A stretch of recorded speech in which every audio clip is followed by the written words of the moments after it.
As per procedure उनको notice गया है। अगर वो रिस्पॉन्ड नहीं करते हैं तो उसके बाद डायरेक्ट एफआईआर लेंगे। और जहाँ तक सेक्शन का सवाल है, 420 तो बनता ही है, 409 इसलिए लगेगा कि वो एक प्रोड्यूसर के एजेंट है, उन्होंने एक पर्टिकुलर पर्पज़ के लिए पैसा लिया है जो नहीं कर रहे हैं वो। और तीसरा जो है, हम जो है हमारी रिक्वेस्ट, हमने जो हमारी सीनियर ऑफिसर से बात हुई है उसमें एक्सटॉर्शन का जो है हम लोग लगा रहे हैं, this is nothing else but extortion.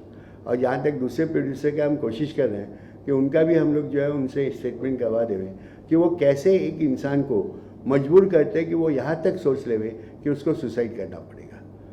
तो अभी कोशिश चालू है, उन्होंने कोई रिस्पांस नहीं किया है। शायद 2-4 दिन में हमें पुलिस स्टेशन से रिस्पांस मिल जाए और एफआईआर हमारी होके आगे की कार्रवाई चालू हो जाएगी।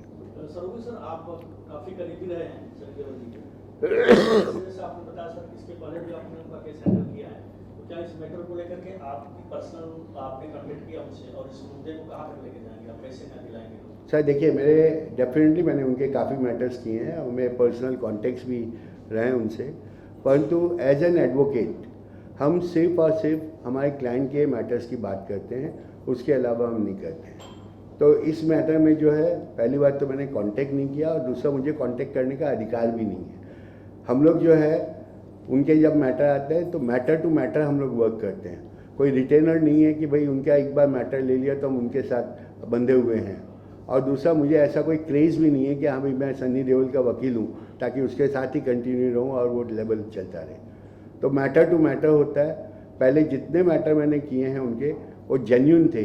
आपको शायद ख्याल होगा, मैंने उनके साथ एक प्रेस कॉन्फ्रेंस की थी रेडियो क्लब में, जहाँ उनके फादर के नाम से कौन सा चैनल था वो एफएम का, जहाँ उनके फादर के लिए काफ़ी मजाक उड़ाया जा रहा था।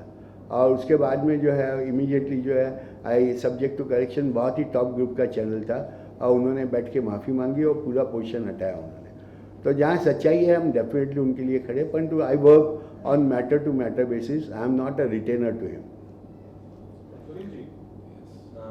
आपने कहा कि धर्म जी के बारे में कुछ बोलने की, कभी आपने कोशिश की कि उनसे बात करने के लिए धर्म जी के लिए, क्यों सनी जी ऐसा कर रहे हैं?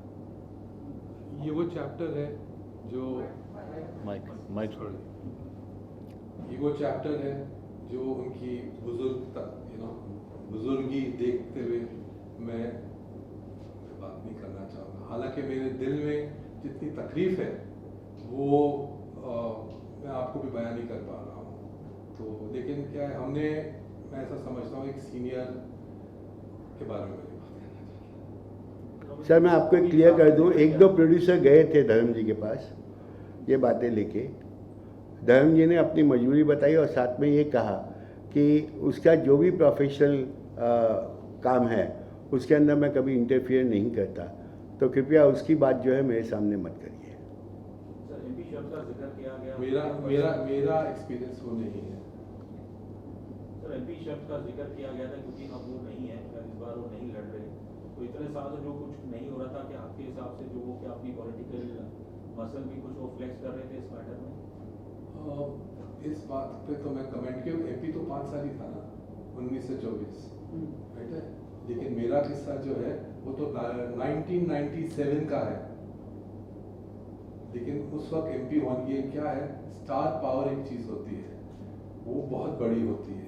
अगर आपके सीनियर्स हों जिनकी पीआर एक्सरसाइजेज रिमार्केबल हों, जिनके बारे में 50-50, 60-60 साल से generations of reams of papers have been written of proving you to be soft,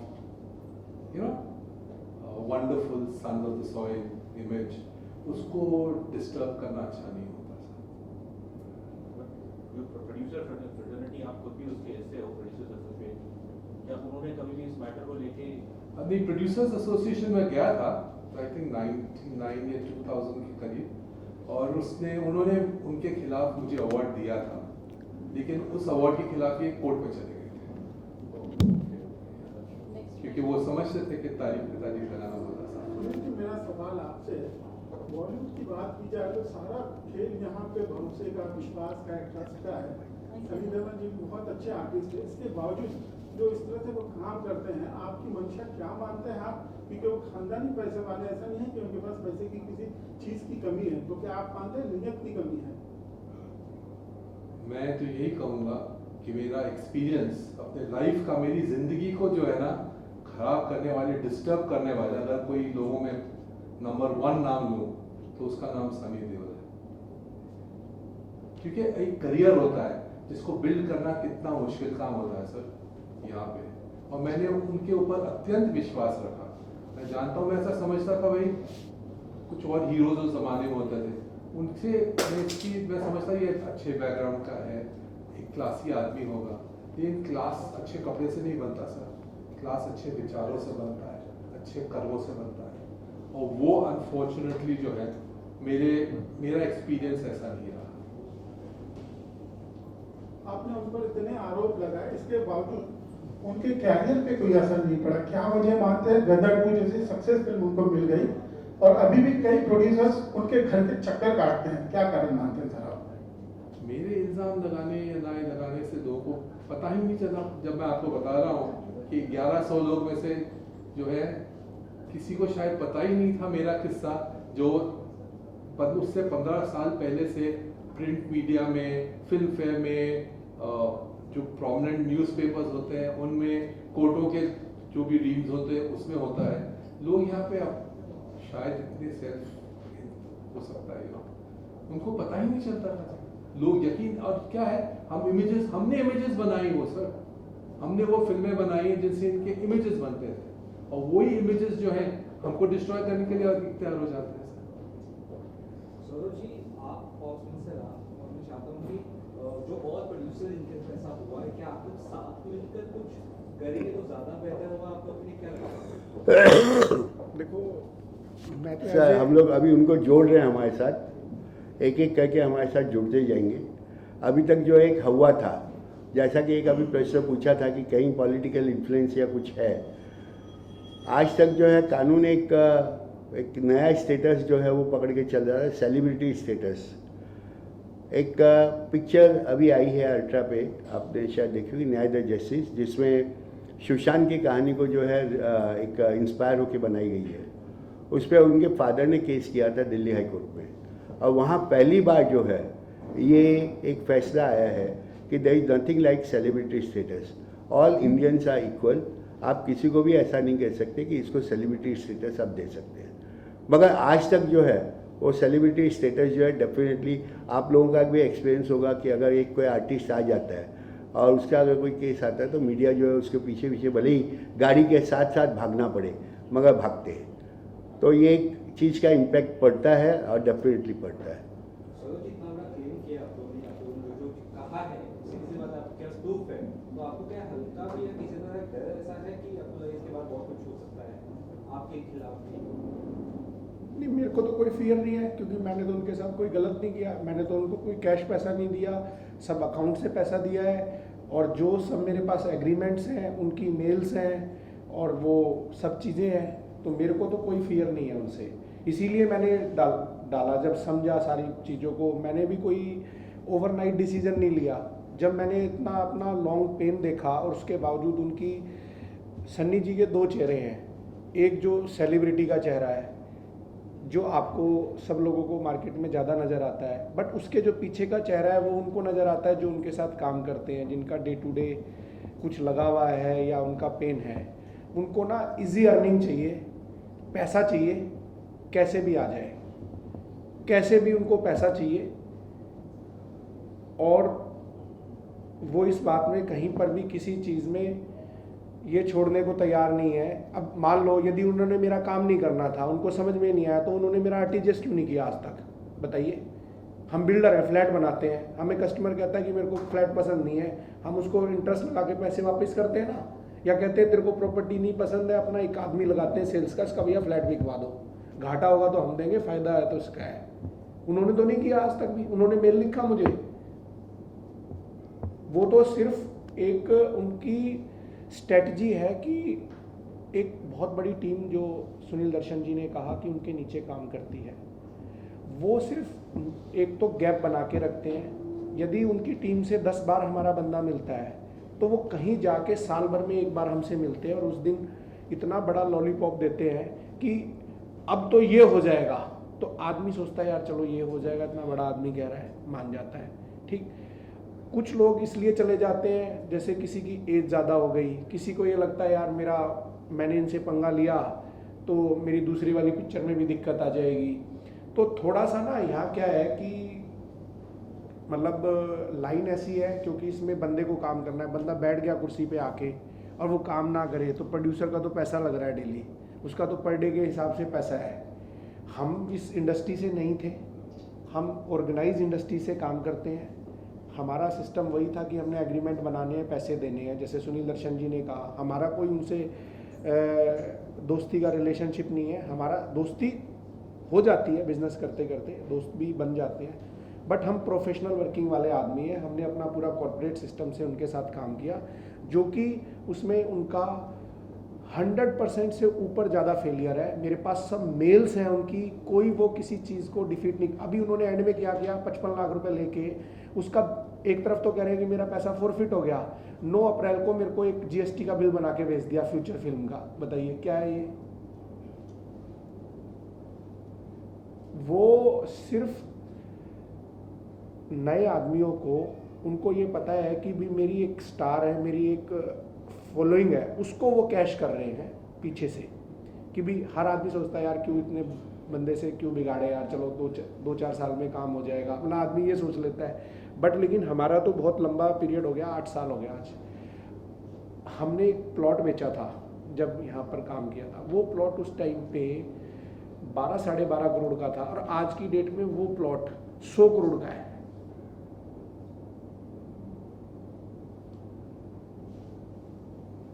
और उन्होंने तो पैसे भी इंजॉय कर लिए, पैसे भी हमारे दुनिया को पैसे भी बंटवा दिए हमसे, इसको भी दो, इसको भी दो, इसको भी दो। तो हम तो इसमें लीगल वे से ही जाना चाहते हैं, और हम चाहते हैं कि उनके ऊपर कार्रवाई हो। उनको कम से कम इतना तो पता चले कि भी हम किसी के साथ गलत कर सकते हैं, तो कई बार चीज़ें उल्टी भी पड़ सकती हैं। हमेशा ये नहीं है कि वो जैसा ड्रिवन करेंगे वैसा हो जाएगा। सुनील जी, एक आखिरी सवाल, जो प्रोड्यूसर्स एसोसिएशन है या सिंटा है या फिर MWIC है, क्योंकि देखने में लग रहा है कि यहाँ पे जैसे मल्टीपल एग्जांपल्स हैं ऑफ एक्सटॉर्शन और फ्रॉड, तो क्या कुछ इन संस्थाओं में कोई ऐसा प्रोविजन है कि जब तक ये केस सॉल्व नहीं हो जाते तब तक सनी देओल के ऊपर एक काइंड ऑफ बैन लगा दिया जाए कि उसको कोई काम ना दे, ऐसा कोई प्रोविजन है?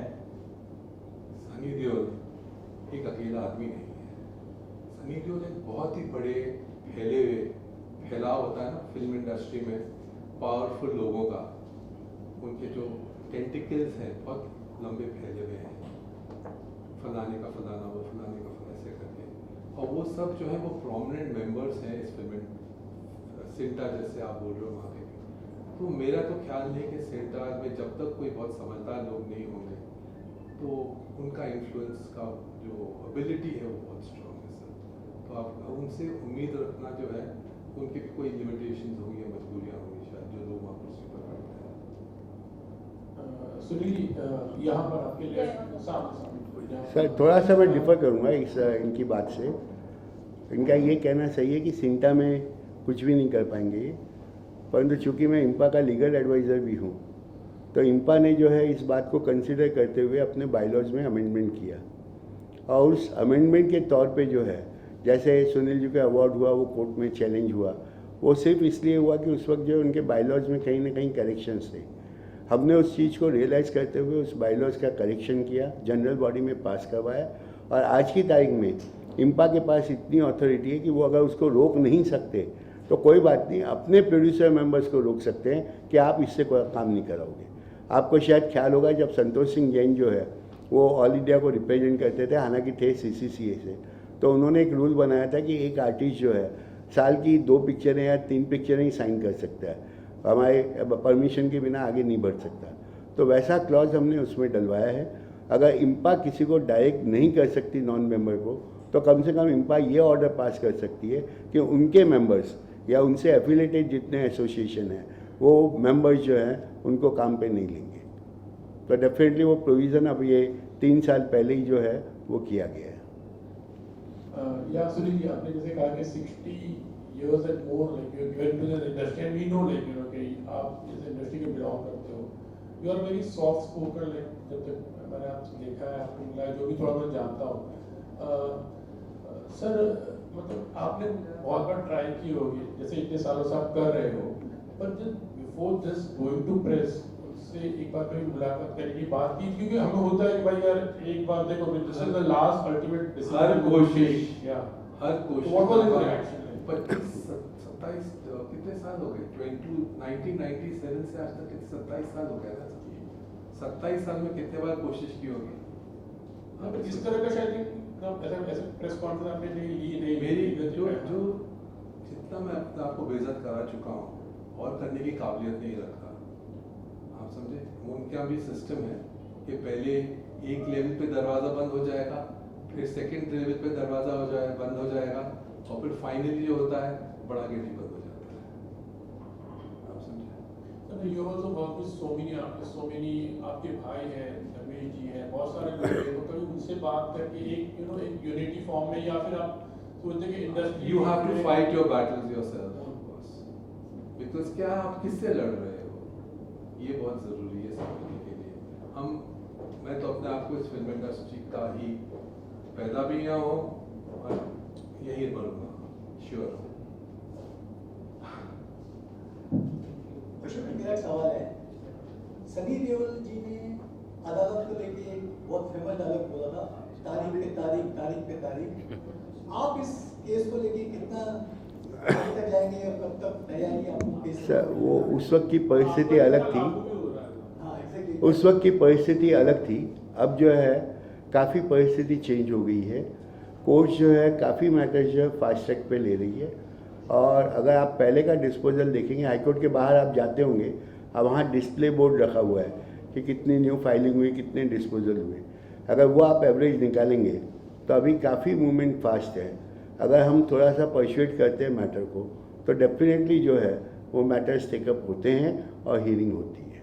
आज छुट्टी की बेंच है, मगर छुट्टी की बेंच में भी 3 बेंच बैठी है, 2 डिवीजन बेंच बैठी है, एक सिंगल जज बैठे हैं, और हर एक के सामने जो है करीबन 60 मैटर लगे हुए हैं। और वो शाम को जब तक पूरे मैटर की सुनवाई नहीं होगी तब तक बेंच लगी रहेगी। तो अब वो सिस्टम ख़त्म हो गया है। काफ़ी बेंचेस हाईकोर्ट के अंदर जो है रात को 8 बजे तक बैठती है, स्पेशली जो क्रिमिनल साइड की बेंचेज हैं, और सिविल में जिनको अर्जेंट ऑर्डर्स की बेंचेज जो हैं वो 7 बजे 8 बजे तक बैठती है। हाँ, वो इतना जरूर एडवोकेट्स को कहते हैं कि अगर आपको नहीं चलाना है हमारे सामने बियॉन्ड दी पीरियड, तो आप अपना नंबर जो है रिश्तेदार को दे दो, आपका मैटर नहीं टेकअप होगा। यानी ऐसा नहीं है कि हम आपको ज़बरदस्ती 8 बजे तक रोक रहे हैं, मगर हम केस डिस्पोज ऑफ करना चाहते हैं, और इसलिए कोर्ट जो है 8 बजे तक काफ़ी बेंचेस बैठ रही है। तो अब वो परिस्थिति नहीं रही, अब काफ़ी परिस्थिति में चेंज आया है और काफ़ी फास्ट मूवमेंट चल रहा है। आपको लगता है केस फास्ट ट्रैक में जाएगा और जल्दी सुनवाई हो पाएगी? डेफिनेटली जाएगा। अगर रीओपनिंग के बाद में जो है इसमें थोड़ी मेहनत की जाए, 1-2 बार मेंशन किया जाए, तो डेफिनेटली फास्ट ट्रैक पे जा सकता है। और जहाँ तक सौरभ जी का है, चूँकि ये तो क्रिमिनल प्रोसिक्यूशन है, तो ये डेफिनेटली बिल्कुल फास्ट ट्रैक पे चलेगा। सर अगर जो है अगला जो है प्रेस कॉन्फ्रेंस अगर सनी जी लेते हैं, तो क्या आपके द्वारा फिर से प्रेस कॉन्फ्रेंस ली जाएगी? सर अगर वो लेते भी हैं तो किस मुंह से लेते हैं? क्या वो कह सकते हैं हमने पैसा नहीं लिया? क्या वो कह सकते हैं हमने पैसा नहीं खर्चा कराया? आज किसी इंसान का आप 25 करोड़ जीरो कर दो, तो आप किस मुंह से प्रेस कॉन्फ्रेंस देंगे? तो मुझे नहीं लगता कि उनमें इतना गट्स है कि 25 करोड़ हजम करने के बाद भी वो जनता के सामने आके प्रेस के सामने कोई सवाल का जवाब दे सके। और जो केसेस की बात की, केस जो है 25 या 30 के आसपास जो है पेंडिंग है, क्या लगता है ये केस सॉल्व हो जाएगा? डेफिनेटली होगा। अब टोटल फास्ट ट्रैक पे चल रहा है काम, अब बिल्कुल होगा। कह सकते हैं कि ये एसोसिएशन जितनी भी होती है वो सिर्फ छोटे फिल्म मेकर्स होती है उन्हीं को दबाते हैं, जहाँ पर थोड़े बड़े लोग आ जाते हैं तो फिर दे बिकम हेल्पलेस।